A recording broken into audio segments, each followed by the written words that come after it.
दोस्तों, mid cap mutual fund wealth creation की machine होते हैं, लेकिन यहाँ गलती की गुंजाइश नहीं होती है। पिछले एक साल में कुछ बड़े नाम जैसे मोतीलाल ओसवाल नेगेटिव रिटर्न्स दे रहे हैं। वहीं कुछ ऐसे छुपे रुस्तम फंड्स हैं जिन्होंने 20% तक का रिटर्न दिया है एक साल में। आज हम इंडिया के टॉप 5 मिड कैप फंड्स का पोस्टमार्टम करेंगे।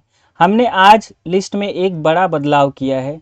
एक नेगेटिव रिटर्न वाले फंड को हटाकर एक रॉकेट फंड को शामिल किया है। तो चलिए जानते हैं 2026 में आपका पैसा कहां सेफ और ग्रो होगा। चलिए डेटा के साथ समझते हैं। नमस्कार, मैं हूं सुधीर और आप देख रहे हैं जेन्युइन एनालिसिस विद सुधीर।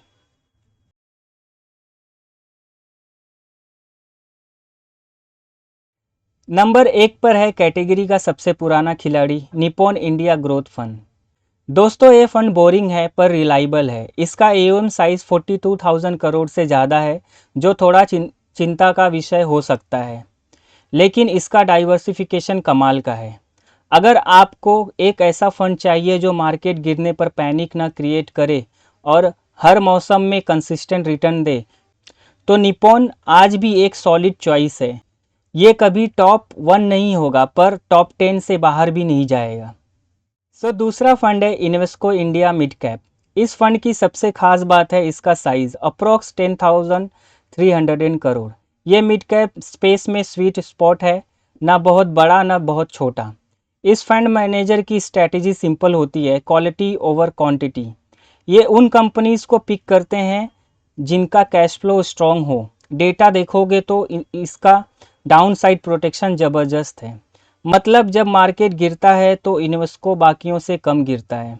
अब आते हैं मेरे पर्सनल फेवरेट पर, जिससे मैं स्मार्ट इन्वेस्टर्स की चॉइस कहता हूँ, Edelweiss mid cap fund.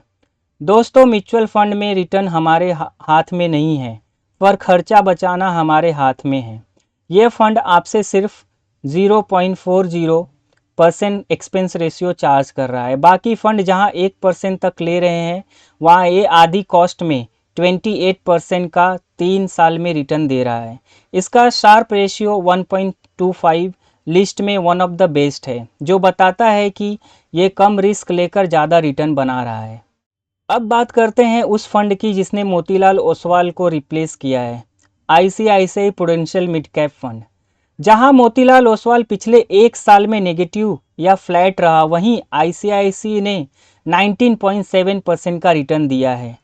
Fund manager ने मेटल्स और कमोडिटीज़ में कॉन्ट्रेनियन बेट्स लिए जो सही साबित हुए, लेकिन वार्निंग सुन लीजिए, इसका एक्सपेंस रेशियो 1.03% है, यानी सबसे महंगा फंड है।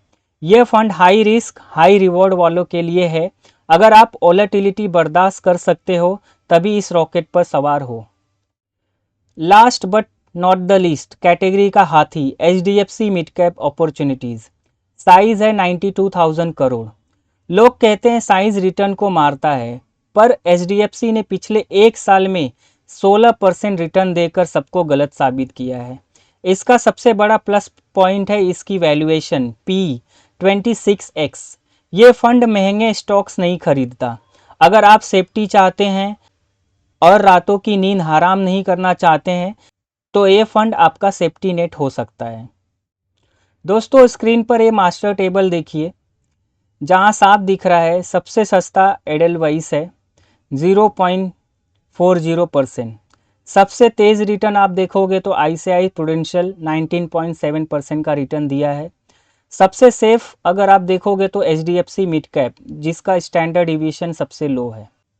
अगर आप अग्रेसिव हैं और 20 से 25 साल की उम्र है तो आईसीआईसी प्रूडेंशियल के मोमेंटम को आप कंसीडर कर सकते हो। अगर आप कंजर्वेटिव हैं तो एचडीएफसी मिड कैप से बेहतर कुछ नहीं हो सकता है। लेकिन अगर आप एक स्मार्ट इन्वेस्टर हैं जो बैलेंस चाहता है, तो एडलवाइस मिड कैप अभी वैल्यू फॉर मनी विनर है। सो गाइज, अगर आप मेरा फेवरेट पूछोगे तो जो नंबर 3 पे है एडलवाइस मिड कैप, उसका परफॉर्मेंस सबसे बेस्ट रहा है, वैल्यूएशन भी अच्छा है। तो मेरे हिसाब से मेरा पर्सनल चॉइस है एडलवाइस मिड कैप। और आपके पोर्टफोलियो में इनमें से कौन सा फंड है, कमेंट करके बताएं। अगर ये एनालिसिस जेन्युइन लगा हो तो लाइक दबाएं और चैनल को सब्सक्राइब करें। मिलते हैं अगले वीडियो में। जय हिंद।